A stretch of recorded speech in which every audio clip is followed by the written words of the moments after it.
हाँ चलिए, अब हम लोग डिफरेंशियल इक्वेशन में आगे बढ़ेंगे। डिफरेंशियल इक्वेशन मेरे प्यारे बच्चों, हम लोगों ने डिफरेंशियल इक्वेशन क्या होती है समझ ली, डिफरेंशियल इक्वेशन को ऑर्डर समझ लिया, डिफरेंशियल इक्वेशन की डिग्री समझ ली, ऑर्डर ऑफ डिफरेंशियल इक्वेशन समझ लिया, डिग्री ऑफ डिफरेंशियल इक्वेशन समझ ली, और सबसे इंपॉर्टेंट जेई का सिलेबस समझ लिया। जेई का सिलेबस का मतलब हम लोग ये समझ गए कि भैया जेई के सिलेबस में केवल फर्स्ट ऑर्डर फर्स्ट डिग्री है। उसके बाद ये अपन ने कर लिया। इसको करने के बाद मैंने आपको समझाया फॉर्मेशन ऑफ डिफरेंशियल इक्वेशन, कि आखिर डिफरेंशियल इक्वेशन फॉर्म कैसे होती है। डिफरेंशियल इक्वेशन फॉर्म होती है आधी अधूरी ज्योमेट्रिकल कंडीशन से। डिफरेंशियल इक्वेशन फॉर्म होती है आधी अधूरी ज्योमेट्रिकल कंडीशन से, हमेशा आधी अधूरी, जो कि इनफाइनाइट कर्व को रिप्रेजेंट करे। उसका मैंने तरीका तो बता दिया। आइए कुछ क्वेश्चन लें इस फॉर्मेशन ऑफ डिफरेंशियल इक्वेशन पर। आइए दो तीन बेहतरीन सवाल लिए जाएं, फॉर्मेशन ऑफ डिफरेंशियल इक्वेशन की बात करते हैं। चलो छोटे चुटकुलों से शुरुआत करते हैं। मान लो मैं बोलूं form differential equation of all lines through 2,1। उन सारी लाइंस की डिफरेंशियल इक्वेशन बनाइए जो 2,1 से निकलती हैं। तो भैया मेथड सेट है, मेथड आपने पढ़ा हुआ है, मेथड आपको नोन है, याद है, और आप लोग प्रकांड हैं। 2,1 से निकलने वाली कोई भी लाइन हो जाएगी y - 1 m × x - 2। ये हो गई 2,1 से निकलने कोई लाइन। 2,1 से निकलने वाली कोई भी लाइन हो जाएगी y - 1 = m × x - 2। तो यहां से आ जाएगा y = m × x - 2 + 1। एकलौता आर्बिट्री कांस्टेंट, क्योंकि इसमें एक ही आर्बिट्री कांस्टेंट है, क्योंकि इसमें एक ही आर्बिट्री कांस्टेंट है, तो आप इसको मैक्सिमम कितनी बार डिफरेंशिएट करेंगे? एक बार। कर दीजिए डिफरेंशिएट, तो y' = m आ जाएगा। आई ये तो गायब ही हो गया। चलिए अब जो इक्वेशन आपने लिखी और डिफरेंशिएट करके जो इक्वेशन बनी, दोनों की मदद से m को एलिमिनेट कर दीजिए। कर दीजिए m को एलिमिनेट, y' x - 2 बन गई रिक्वायर्ड डिफरेंशियल इक्वेशन। बस यही आंसर है। मेथड सेट है, मेथड लल्लू है। आइए एक और क्वेश्चन करें। मान लीजिए मैं बोलूं form differential equation of all lines at distance of 2 units from origin. उन सारी लाइंस की डिफरेंशियल इक्वेशन बनाइए जिनकी दूरी ओरिजिन से 2 यूनिट्स है। दूरी का मतलब मेरे बच्चे हमेशा परपेंडिकुलर दूरी होता है। ये मतलब बिल्कुल ऐसे हाथ पे लिख लीजिए, दूरी मतलब परपेंडिकुलर दूरी। इसमें बच्चे बहुत कंफ्यूज होते हैं, सर आपको कैसे पता लगा ये दूरी? जब भी कभी भी ज्योमेट्री मैथ के अंदर कभी दूरी बोली जाए, मतलब बेटवा परपेंडिकुलर दूरी, लंबवत दूरी हिंदी में कहते हैं उसको। अब आप लोग हिंदी से पढ़े नहीं है, अपन तो हिंदी मीडियम के छात्र हैं। खैर, उन सारी form differential equation of all lines at distance of 2 units from origin. अब कोई भी अगर लाइन है उसकी ओरिजिन से दूरी 2 यूनिट है, तो उसकी इक्वेशन होगी x cos θ + y sin θ = 2। आपको याद दिला देना चाहता हूं कि x cos θ + y sin θ = p। ये उन सारी लाइनों की इक्वेशन है जिनकी ओरिजिन से परपेंडिकुलर डिस्टेंस p है। ये स्ट्रेट लाइन में आपको पढ़ाया गया होगा। हाँ बिल्कुल, आप लोग हाँ भी बोल रहे हैं। वेरी गुड यार, आप लोग बहुत चतुर हैं। इसके अंदर कितने आर्बिट्री कांस्टेंट है? एक। ऐसा मत सोचिएगा साइन थीटा है कॉस थीटा है, ऐसा नहीं है। थीटा है, अब उसका साइन लो कॉस लो टाइन लो कुछ भी करो, एक आर्बिट्री कांस्टेंट। तो मैक्सिमम कितनी बार डिफरेंशिएट होगा? एक बार। एक आर्बिट्री कांस्टेंट और मैक्सिमम एक बार डिफरेंशिएट होगा। x cos θ + y sin θ = 2। अब सब बच्चे ध्यान देंगे बिल्कुल इस बात पर, डिफरेंशिएट कर दीजिए। तो इसको डिफरेंशिएट करेंगे तो cos θ, ध्यान रखना जब मैं बोल रहा हूं डिफरेंशिएट कर दीजिए तो किसके रिस्पेक्ट में? x के रिस्पेक्ट में। एक बात और, थीटा बीटा का कोई डिफरेंशिएशन नहीं होगा क्योंकि वो कांस्टेंट है। आर्बिट्री कांस्टेंट है कांस्टेंट, डिफरेंशिएशन सिर्फ x और y का होगा। चलिए +y' sin θ = 0 कर दिया एक बार डिफरेंशिएट। अब हमारे जीवन का एक ही लक्ष्य बचा है कि इन दोनों में से किसी प्रकार से थीटा को एलिमिनेट कर दें। आइए लक्ष्य की प्राप्ति करें। यहां से अगर इस इक्वेशन से हम लोग घुरियाएं तो y' जो है -cot θ बन जाएगा। तो इसके अंदर हम क्या करते हैं, ऊपर नीचे साइन थीटा से डिवाइड कर देते हैं। तो साइन थीटा से डिवाइड कर देते हैं तो ये बन जाएगा 2 कोसेक थीटा। इसको हम कर देंगे root cosec square theta, cosec square theta 1 plus cot square, और कॉट थीटा को माइनस वाई डैश रख दीजिए। बन गई डिफरेंशियल इक्वेशन, बन गई डिफरेंशियल इक्वेशन। कॉपी कर लीजिए। आइए एक और क्वेश्चन लेते हैं इसी बात पर बेस्ड। एक और क्वेश्चन कहता है find differential equation of all circles which touch x axis at origin. उन सारे सर्किल्स की डिफरेंशियल इक्वेशन निकालिए जो एक्स एक्सिस को ओरिजिन पे टच करती है, एक्स एक्सिस को ओरिजिन पे टच करती है। इसके बाद मैं आपको भी सवाल सॉल्व करने का मौका दूंगा। अच्छा, एक्स एक्सिस को ओरिजिन पे अगर टच करती है तो ऐसे कितने सर्किल होंगे भैया? ऐसे इनफाइनाइट सर्किल होंगे। कैसे? ऐसे ऐसे ऐसे जलेबी की तरह।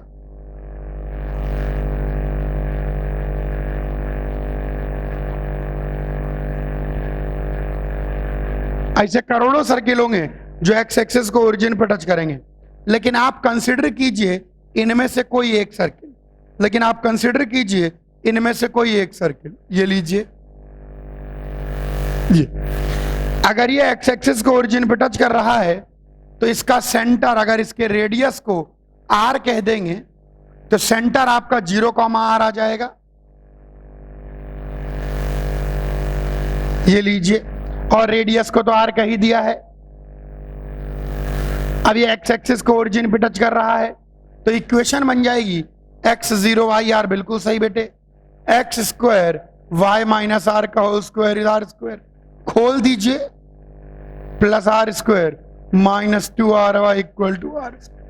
तो ये लीजिए, ये उन सारे सर्किल्स की इक्वेशन आ गई जो एक्स एक्सिस को ओरिजिन पे टच करते हैं। इसमें आप यूं बोल सकते हैं कि गुरुजी आर तो पॉजिटिव है तो ये सारे सर्किल एक्स एक्सिस के ऊपर हैं, तो नीचे बन जाएंगे तो यहाँ प्लस आर आ जाएगा, इतना ही चेंज आएगा। कितने आर्बिट्री कांस्टेंट? केवल एक। It has only one arbitrary constant. और मैंने आपको बताया है कि जब आप डिफरेंशिएट करते हैं तो एक्स के रिस्पेक्ट में डिफरेंशिएट करते हैं और केवल एक्स और वाई डिफरेंशिएट होते हैं, बाकी सब कांस्टेंट होता है। कर दीजिए डिफरेंशिएट, तो 2x plus 2y y dash minus 2r y dash equal to 0। ठीक है भैया, ऊपर वाली इक्वेशन से अगर 2r की वैल्यू देखें तो r एलिमिनेट करना है अपॉन y, और नीचे वाली इक्वेशन से अगर 2r की वैल्यू देखें y y dash upon y dash. मिल गई, यही है, मिल गई required differential equation. This is the required differential equation. 2r की वैल्यू यहां से और 2r की वैल्यू यहां से। कॉपी कर लीजिए। आइए इन दो इक्वेशन को और लें। पहला क्वेश्चन क्या कहता है, ध्यान सुने। पहला क्वेश्चन क्या कहता है, form the differential equation of the family of curve represented by this. इसके अंदर c आर्बिट्री कांस्टेंट है, यानी यहां से c को एलिमिनेट करना है, यानी c into y plus c का whole square equal to x cube.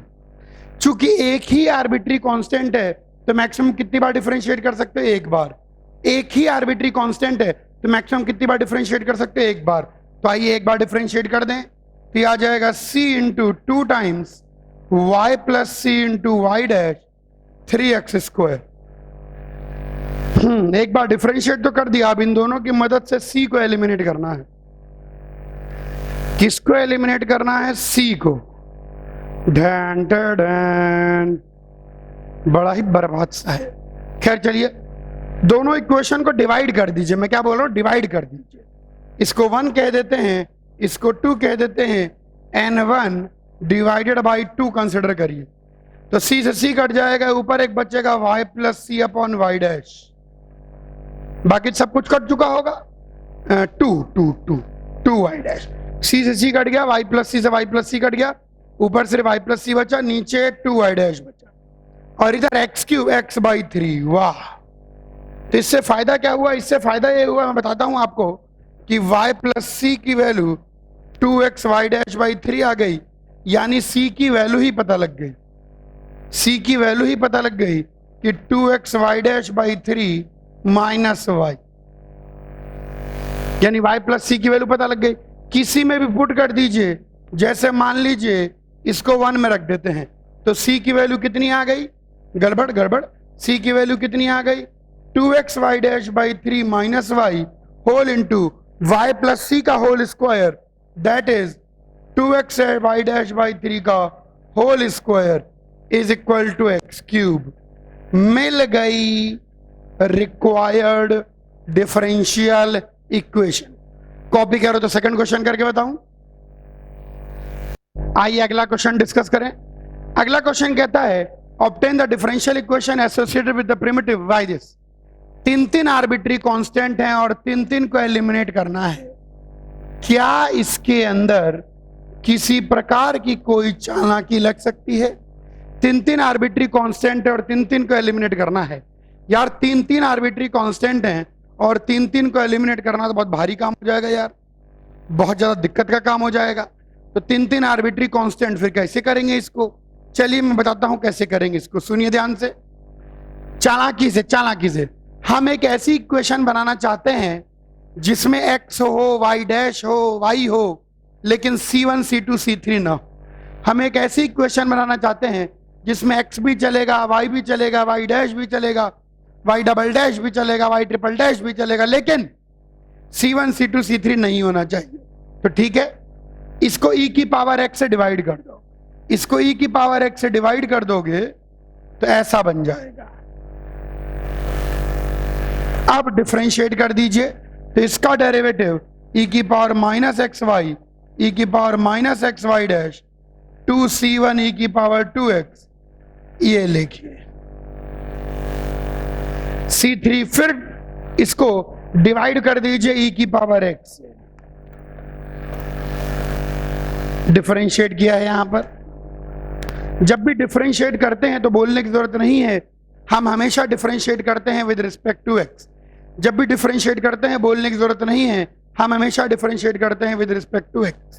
तो चलिए फिर से डिफरेंशिएट कर दीजिए, सॉरी डिवाइड कर दीजिए, तो माइनस e की पावर माइनस 2xy, e की power minus 2xy dash is 2c1। देखा कैसे चालाकी करी। फिर डिफरेंशिएट कर दीजिए।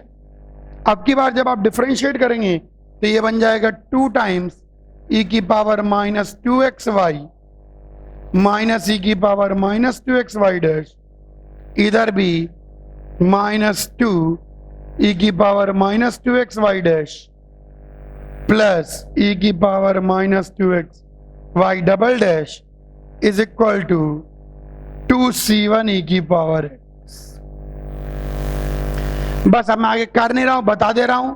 फिर से क्या करेंगे, डिवाइड कर देंगे e की पावर x से और डिफरेंशिएट एंड गेट। एक आखिरी परचम आपको और लहराना है, e की पावर x से डिवाइड, डिफरेंशिएट करते ही आंसर चालाकी से देखिए c1 c2 c3 हमने एलिमिनेट कर दिए। कॉपी कर लीजिए पूरा। Okay, formation of differential equation देख लिया। अब मैं आपको सिखाने जा रहा हूं सॉल्विंग डिफरेंशियल इक्वेशन।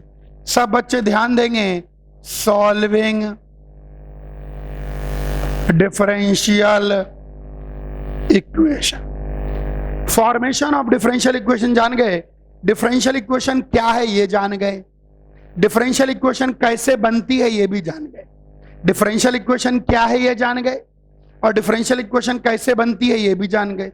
एक लौती चीज रह गई, डिफरेंशियल इक्वेशन सॉल्व कैसे होगी। तो फॉर्मेशन सॉल्विंग डिफरेंशियल इक्वेशन अब हम बात करने आ रहे हैं। रियल में डिफरेंशियल इक्वेशन को सॉल्व करने के 4 अलग अलग मेथड हैं। रियल में डिफरेंशियल इक्वेशन को सॉल्व करने के 4 अलग अलग अप्रोच हैं, लेकिन उनके पीछे जो फंडामेंटल थॉट है वो एक ही है, लेकिन उनके पीछे जो बेसिक कंसेप्ट है वो एक ही है। सुने पहले ध्यान से, डिफरेंशियल इक्वेशन को सॉल्व करने के लिए 4 अलग अलग अप्रोच लगाई जाती है। डिफरेंशियल इक्वेशन को सॉल्व करने के लिए 4 अलग अलग अप्रोच लगाई जाती है। पहली है वेरिएबल सेपरेबल, इसके अंदर हम पढ़ेंगे टाइप 1, टाइप 2, टाइप 3, टाइप 4। उसके बाद सेकंड है होमोजीनियस, इसके अंदर हम पढ़ेंगे टाइप 5, टाइप 6। उसके बाद आती है लीनियर होमोजीनियस डिफरेंशियल इक्वेशन, फिर आती है लीनियर डिफरेंशियल इक्वेशन, इसके अंदर हम पढ़ेंगे टाइप 7, टाइप 8, टाइप 9। उसके बाद आती है एग्जैक्ट डिफरेंशियल इक्वेशन, इसके अंदर हम पढ़ेंगे टाइप 10। और उसके बाद आता है मिसलेनियस, इसके अंदर हम पढ़ते हैं टाइप 11, टाइप 12। ये बेसिकली ऐसे अपन कह सकते हैं variable separable, homogeneous, linear differential equation, exact differential equation and finally मुझे 12 अलग अलग टाइप पढ़ेंगे, टाइप 1, टाइप 2, टाइप 3। मैं बताता हूं, अब 12 अलग अलग टाइप्स तो हैं, लेकिन इन सबके पीछे एक सिंगल थॉट ही है। आइए थोड़ा सा मैं उस सिंगल थॉट को एक्सप्लेन करूं। इन सबके पीछे एक ही थॉट है, अंग्रेजों की नीति, डिवाइड एंड रूल, वर्ल्ड की बेस्ट नीति, इससे बढ़िया कोई नीति नहीं है। वही नीति हम मैथ के लिए लगाने जा रहे हैं। सुनो ध्यान से, आपको जब भी कोई डिफरेंशियल इक्वेशन दिखेगी तो आपको डिफरेंशियल इक्वेशन में 2 ही वेरिएबल दिखेंगे। क्यों? क्योंकि आपके सिलेबस में है ordinary differential equation. Ordinary differential equation का मतलब है आपका अननोन फंक्शन केवल सिंगल वेरिएबल पर डिपेंड करता है। आमतौर पर अननोन फंक्शन को y से डिनोट करते हैं और आमतौर पर जिस वेरिएबल पर वो डिपेंड करता है x से डिनोट करते हैं। तो आमतौर पर आपको डिफरेंशियल इक्वेशन y और x में बनी हुई दिखेगी। जरूरी नहीं y और x में दिखाई पड़े, z और t में बना लीजिए, p और q में बना लीजिए, r और s में बना लीजिए, p और v में बना लीजिए। आपको जब भी डिफरेंशियल इक्वेशन मिलेगी वो 2 वेरिएबल में मिलेगी हमेशा। एकदम ध्यान से सुने जो मैं कह रहा हूं, यहां से डिफरेंशियल इक्वेशन आपको हमेशा 2 वेरिएबल में मिलेगी। अब आपका एक ही लक्ष्य है, एक ही लक्ष्य, एक वेरिएबल इक्वल टू के एक साइड, एक वेरिएबल इक्वल टू एक साइड, बस। अपन इसके अंदर अलग अलग थॉट प्रोसेस करेंगे। आप देखिएगा ये सारे थॉट प्रोसेस, और मैं समझाता भी चलूंगा। हमारा एक ही मकसद है, आपकी डिफरेंशियल इक्वेशन 2 वेरिएबल में बनी हुई है, एक वेरिएबल एक साइड, एक वेरिएबल एक साइड, कहानी खत्म। बस यही करना ही है अपन, और कुछ नहीं करना है। हम यही करेंगे, सेपरेट एंड इंटीग्रेट। आइए कॉपी करिए, तो वेरिएबल सेपरेबल से शुरू करूं, कॉपी कर लीजिए। आइए अब हम सबसे पहले बात करने जा रहे हैं आज वेरिएबल सेपरेबल। अब मैं बताने जा रहा हूं आपको वेरिएबल सेपरेबल में 4 टाइप पढ़ते हैं। टाइप 1, टाइप 1 का मतलब है बेसिक वेरिएबल सेपरेबल। टाइप 1 का मतलब है, देखो हमारा मेन मकसद क्या है, हमारा लक्ष्य क्या है। आपकी डिफरेंशियल इक्वेशन 2 वेरिएबल में बनी हुई है, इक्वल टू के एक साइड एक वेरिएबल, इक्वल टू के दूसरा। तो हमको क्या करना है, अलग करना है, जुदा करना है, दूर करना है, बस यही हमारा लक्ष्य है। बेसिक वेरिएबल सेपरेबल का मतलब है ऐसी चुन्नू इक्वेशन जो घूरने मात्र से, देखने मात्र से, निहारने मात्र से, ताड़ने मात्र से वेरिएबल खुद ही दूर दूर हो जाते हैं, वेरिएबल खुद ही अलग अलग हो जाते हैं।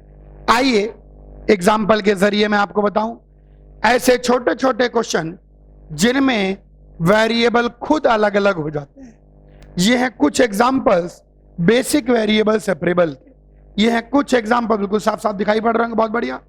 ये कुछ example basic variable separable. Basic variable separable का मतलब है थोड़ा सा घूरेंगे, थोड़ा सा निहारेंगे, थोड़ा सा ताड़ेंगे, वेरिएबल खुद ही सेपरेट हो जाएंगे। आओ देखें, जैसे क्वेश्चन नंबर 1 को देखिए, ln dy by d x equal to ax plus by है, यानी आप dy बाई डी एक्स को e की पावर ax प्लस by लिख सकते हैं, यानी dy बाई डी एक्स को आप e की पावर ax इंटू e की पावर by लिख सकते हैं। ई की पावर बी वाई को इधर ले आए तो ई की power minus b y d y e की पावर 1 हो गया, बस काम खत्म। आपका लक्ष्य प्राप्त हो गया। आपने वाई वाई एक साइड और एक्स एक्स एक साइड ले लिया। अब तो इंटीग्रेट कर दीजिए, आंसर आ जाएगा। इंटीग्रेट करना चाहे तो करें, ना करना चाहे तो यहां छोड़ भी सकता हूं, क्योंकि ये चैप्टर इंटीग्रेशन सीखने के लिए नहीं है। इंटीग्रेशन आपको ऑलरेडी आता है। ये चैप्टर सीखना है हाउ टू डिवाइड, कैसे जुदा करें, कैसे अलग करें। अब सुने ध्यान से, इंटीग्रेट कर दीजिए, एड अ कांस्टेंट, मिल गया आंसर। मेथड सेट है। सबसे पहला टाइप है बेसिक वेरिएबल सेपरेबल।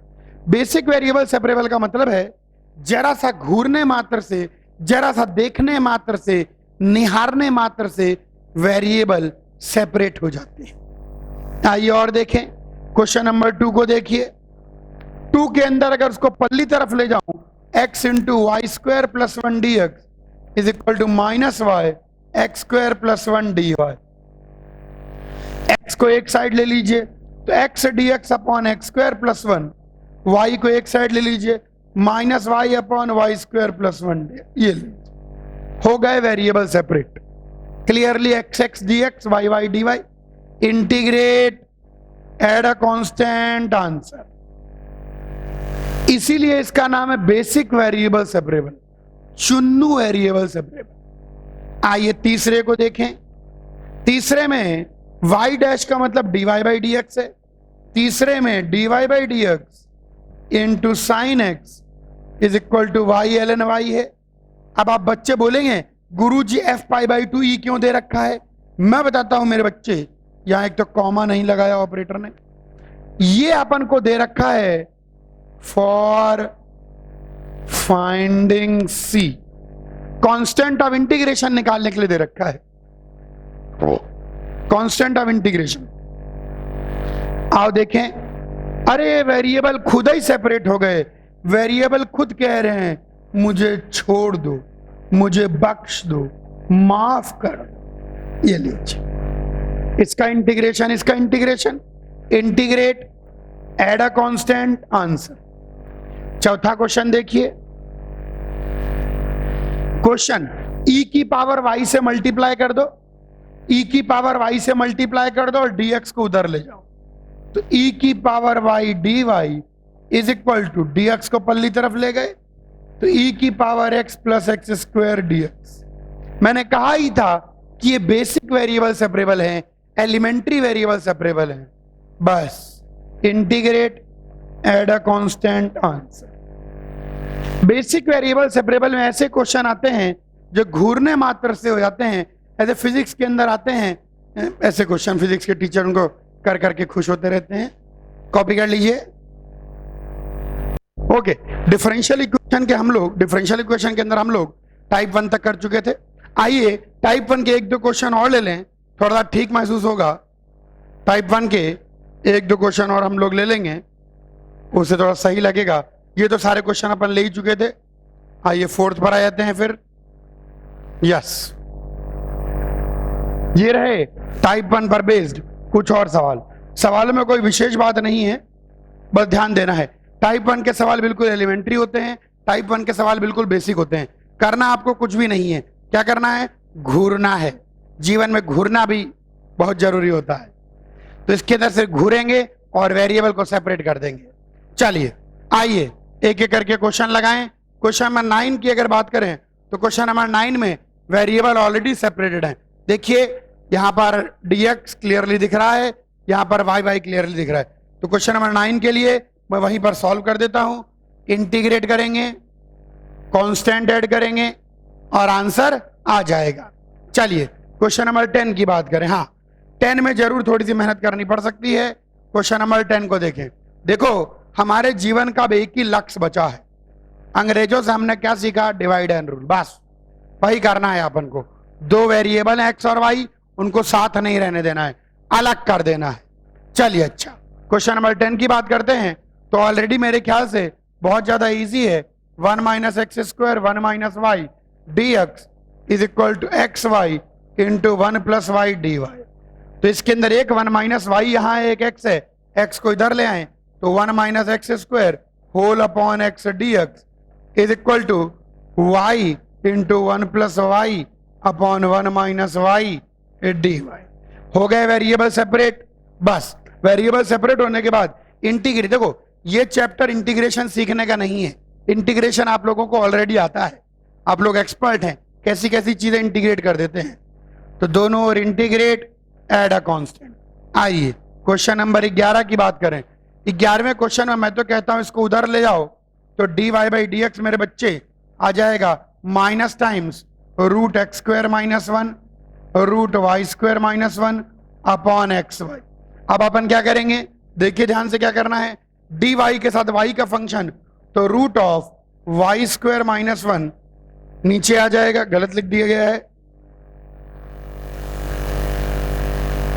चलिए अब रूट ऑफ वाई तो आ जाएगा y upon root of y square minus 1 d y is equal to minus times root of x square minus 1 whole upon x d x.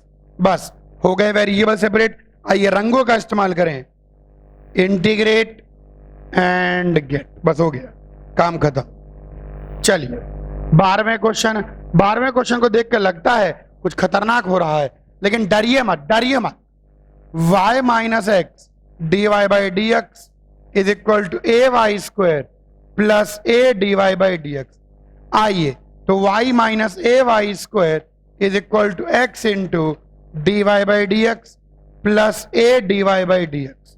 चलिए यहां से खींच देते हैं ताकि कंफ्यूजन ना रहे। तो यहां से अगर हम d y by d x को घूरें, निहारें, ताड़ें, अवलोकन करें, देखें, तो ये x प्लस ए निकल के आ जाता है।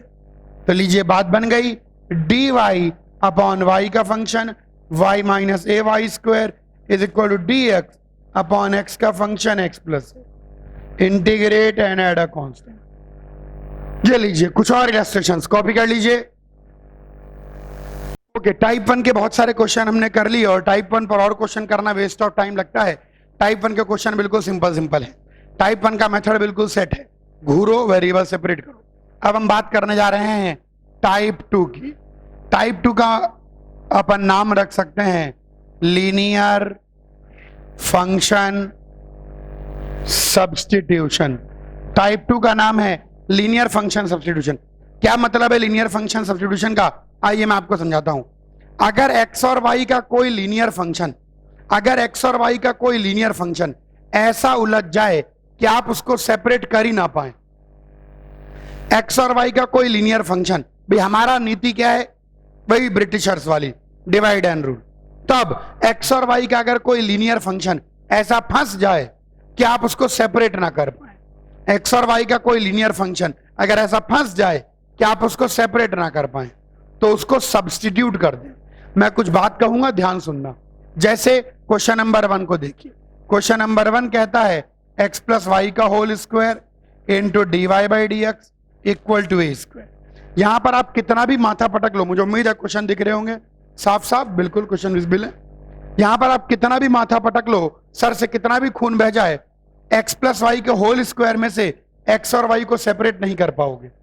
तो हम क्या करेंगे, अगर कोई ऐसा लीनियर फंक्शन दिख जाए जो सेपरेट ना हो रहा हो, तो चुपचाप आप उसको टी डाल दीजिए या जेड डाल दीजिए। सुनो, जब भी आप सब्स्टिट्यूट करते हैं तो नई डिफरेंशियल इक्वेशन नए वेरिएबल और एक्स में बनेगी, वाई गायब होगा। बिल्कुल यहां लिख लो, जब भी आप सब्स्टिट्यूट करते हैं तो नई डिफरेंशियल इक्वेशन एक्स और नए वेरिएबल में बनती है, वाई गायब होता है। कौन गायब होता है? वाई, एक्स नहीं गायब होता, वाई गायब होता है। जब भी हम लोग सब्स्टिट्यूशन करेंगे, जो नई डिफरेंशियल इक्वेशन होगी वह बनेगी नए वेरिएबल और एक्स में, वाई गायब होगा। अब सुनेंगे मेरी बात को ध्यान से, यहां डिफरेंशिएट कर दें तो 1 plus d y by d x is equal to d t by d x. Put कर दीजिए, एक्स प्लस वाई के होल स्क्वायर की जगह टी स्क्वायर आ जाएगा, d y by d x की जगह d t by d x -1 आ जाएगा, ए स्क्वायर। जैसा कि मैंने आपको बताया कि जब भी आप सब्स्टिट्यूशन करते हैं तो नई डिफरेंशियल इक्वेशन बनती है नए वेरिएबल और एक्स में, कौन गायब होता है? वाई। तो ये देखिए, इधर देखेंगे सब बच्चे, तो यहां पर अपन इसको लिख देते हैं t square into d t by d x minus t square equal to a square, यानी t square d t by d x is equal to t square plus a square, नीचे ले आइए, नीचे ले आइए, t square upon t square plus a square d t is equal to d x. हो गए variable separate. Integrate करने के बाद जो आंसर आएगा, भूल मत जाना, टी को वापिस एक्स प्लस वाई रखना। ये तरीका हम लोग लगाते हैं अगर कहीं कोई लीनियर फंक्शन है एक्स और वाई का, कोई लीनियर फंक्शन ऐसे उलझ जाए कि आप उसको सेपरेट ना कर पाए। जैसे यहीं पर क्वेश्चन नंबर 2 को देखें, कितना भी माथा पटक लें, सर फोड़ लें, खून बहा लें, माटी लाल हो जाए, तो भी एक्स और वाई सेपरेट नहीं होंगे। तो क्या करेंगे, वही पुरानी कहानी, एक्स प्लस वाई को चुपचाप टी डाल देंगे, तो 1 plus d y by d x is equal to d t by d x आ जाएगा। तो d y by d x की जगह हम लोग d t by d x minus 1 equal to sine t. अरे क्वेश्चन खुद कह रहा है छोड़ दो मुझे, ये 1 प्लस साइन टी, तो ये बन जाएगा d t upon 1 plus sine t is equal to d x. अब दोनों और इंटीग्रेट करेंगे, कांस्टेंट ऐड कर देंगे। लीजिए आपके लिए साइन भी लगा देता हूं। मेथड सेट है, मेथड सेट है, please don't apply your brain. ये आ गया, इंटीग्रेट करने के बाद आंसर आ जाएगा, तो टी को आप रखना मत भूलिएगा एक्स प्लस वाई। ऐसे ही है क्वेश्चन नंबर 3। थर्ड क्वेश्चन को देखें। थर्ड क्वेश्चन के अंदर 1 प्लस एक्स प्लस वाई, जब मैं आपको सब्स्टिट्यूशन इंडेफिनिट इंटीग्रेशन पढ़ा रहा था तो मैंने बताया था कि जब भी आप सब्स्टिट्यूट करें इरेशनैलिटी हटाएं। इरेशनैलिटी हटाने से इंटीग्रेशन करने में बहुत आसानी रहती है। तो यहां पर भी वही है। अब देखो x plus y 1 plus x plus y, तो मैं तो क्या करता हूं 1 प्लस एक्स प्लस वाई को टी स्क्वायर रख देता हूं। इसमें आप चाहें तो केवल टी रखें तो भी आंसर आएगा, तो भी आंसर आएगा। आप लोग इंटेलिजेंट हैं, टी स्क्वायर रखेंगे थोड़ा आसानी से आंसर आएगा, लेकिन मैं जानता हूं आपको तो बहादुरी दिखानी है, आप टी रखिएगा, तो टी स्क्वायर, तो ये बन जाएगा 1 plus d y by d x is equal to 2t dt by d x. तो देखिए 1 plus x plus y square, यहां टी आ जाएगा, dy बाई डी एक्स की जगह 2t dt by d x minus 1 आ जाएगा, x प्लस वाई की जगह टी स्क्वायर माइनस 1 माइनस 2 आ जाएगा। खोल दीजिए, तो 2t square dt by d x minus t is equal to t square minus 2, so 2t square dt by d x is equal to t square plus t minus. लीजिए हो गए variable separate, t square plus t minus 2 is equal to d x. Method बिल्कुल set है। आपका जीवन में एक ही लक्ष्य है, डिवाइड एंड रूल, बस। चलिए दोनों और इंटीग्रेट कर दीजिए, ऐड अ कांस्टेंट, और आंसर आ जाता है। कॉपी कर लीजिए।